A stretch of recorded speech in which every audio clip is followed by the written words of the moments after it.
Once again, welcome students. Today we will discuss about the topic power series method. Power series method. As I have told you in my previous lecture that we have done the definition of ordinary and singular point and the questions based on this definition. Because that was the topic, ordinary and singular points, that we will use in our series solutions of differential equations. That is, we have different type of method. Firstly, we will do power series method.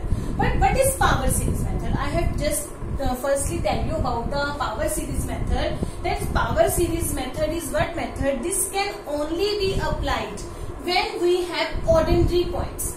When we have at any x is equals to alpha is an ordinary point of some differential equation. Let us take this differential equation.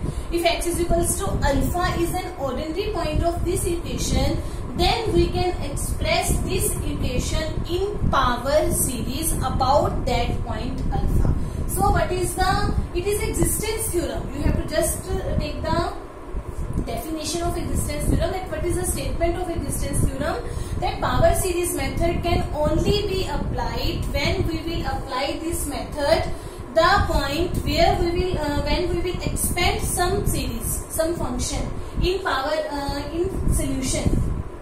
So when we will solve this differential equation and we will find the solution in series, it can only be applied in that series about that point is equals to alpha if that point is an ordinary point of that equation. So firstly we will do the question to find solution in series. We will find the solution of this differential equation about 0.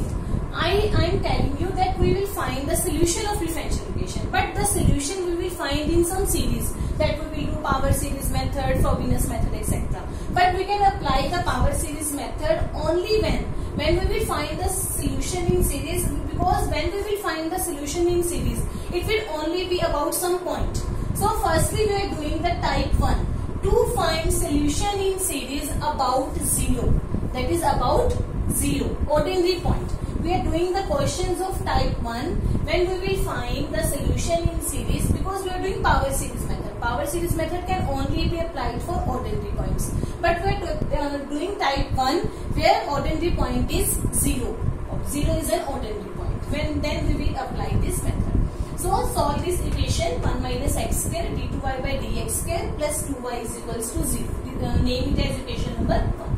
Prove. Here x is equals to 0 is an ordinary point. As I have already told you how to find the ordinary and singular points. When you will compare this equation with that equation d2y by dx square plus px dy by dx plus qx y is equals to 0. You will find x is equals to 0 is an ordinary point.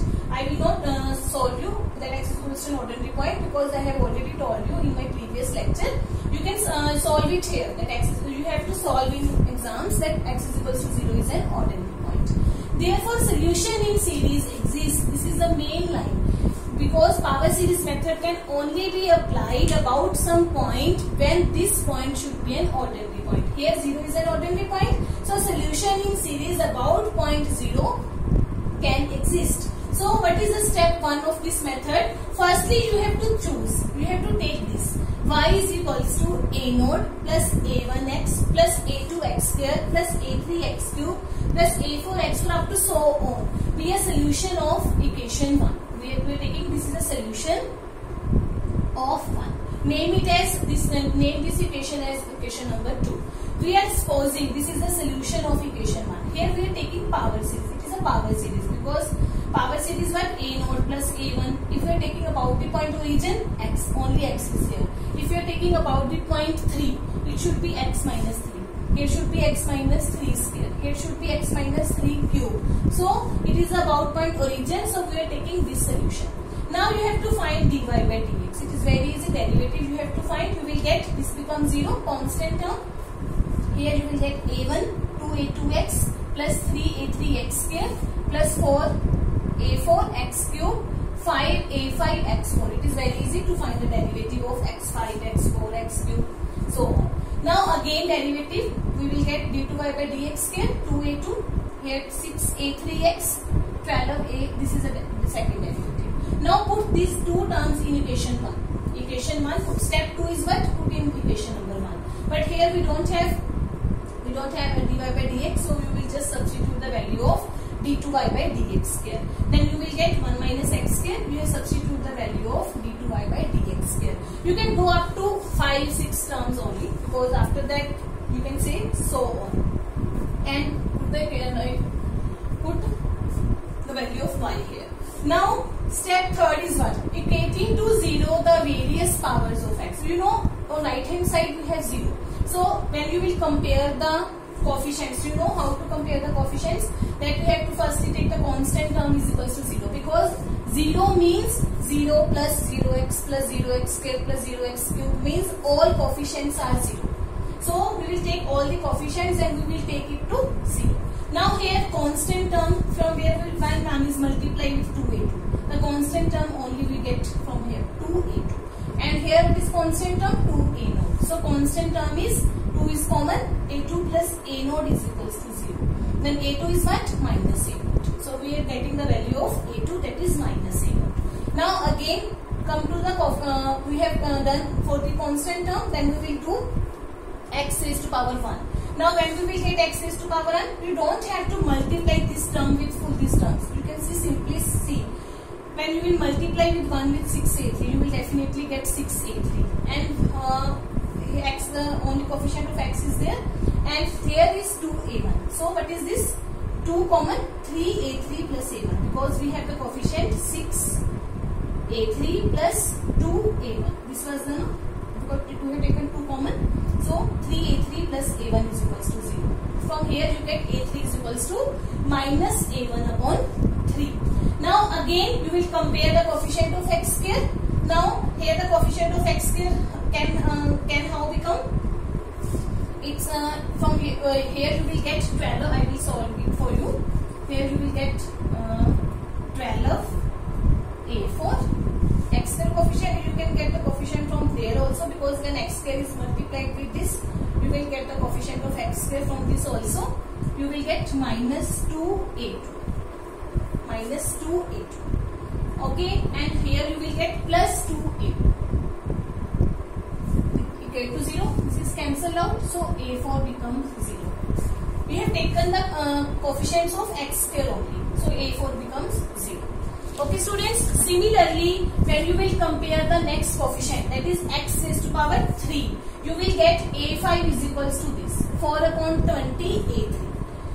1 by 5, you can substitute the value of a3 from here, minus a1 by 3, you will get minus a1 upon 15.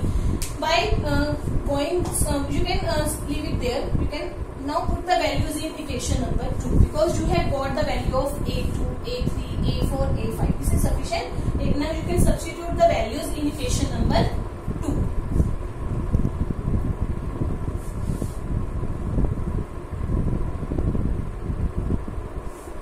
Equation number 2.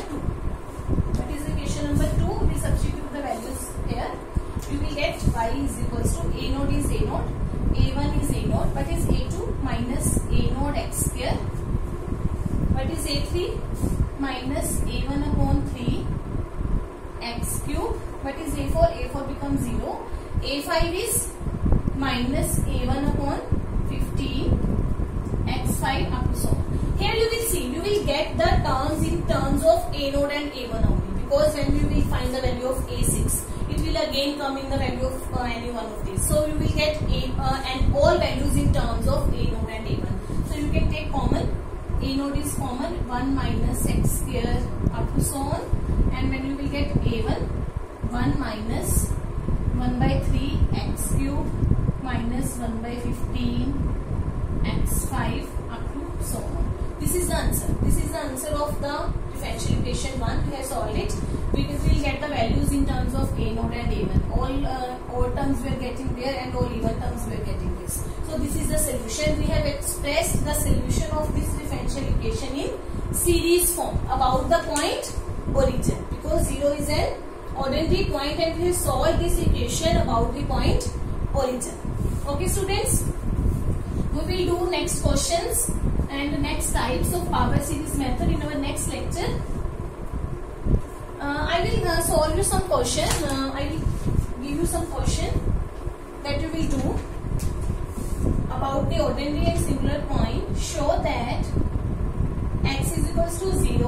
irregular, because we have not done any question of irregular in our previous lecture, so I will solve it for you. Regular singular and x is equals to 2 is an irregular singular point of, I will just give you hint about that question to solve how to we can check the irregularity of any singular point. Now students, you see, when you will compare the equation with our main equation, you will get px is what? Minus 3x minus 2 square upon x minus 2 cube, and qx is what? 5 upon x minus 2 cube. But we will get minus 3 upon x minus 2, and qx is what? 5 upon x minus 2 cube. Here you see, because at x is equals to 0 and at x is equals to 2, it is not defined, so both are singular points. It is very clear. Both are. I am not writing everything because you have done in our previous lectures. I am just giving you a hint how to solve. Here x is equals to 0 and x is equals to 2, both are singular points. It is very clear to you. Now we have to show x is equals to 0 is regular and x is equals to 2 is an irregular singular point. When you will multiply with xpx and x square qx, because we have to take 0, x minus 0, alpha is 0 here, for alpha is equals to 0. Then you will see xpx will become minus 3 upon x minus 2, and x square qx will become 5x minus 2 cube. You see, both of these terms are analytic at x is equals to 0. Therefore, x is equals to 0 is regular. Regular singular point. But for alpha is equals to 2, for x is equals to 2, you will see x minus 2 px will become minus 3 upon x, and x minus 2 square qx 5 upon x minus 2. When you will solve it, you will get this and this. Here you see, this term is not analytic at x is equals to 2, because at x is equals to 2 it is not defined. Therefore, x is equals to 2 is irregular singular point. Here x is equals to 2 becomes irregular singular point, because if one of the terms or out of this is not analytic, it is irregular singular point. By this method you can solve how to find irregular singular points. Okay students, this is the question I have solved for you to find the irregular singular point, and the next types of the power series method we will do in our next lecture. Okay students, thanks a lot.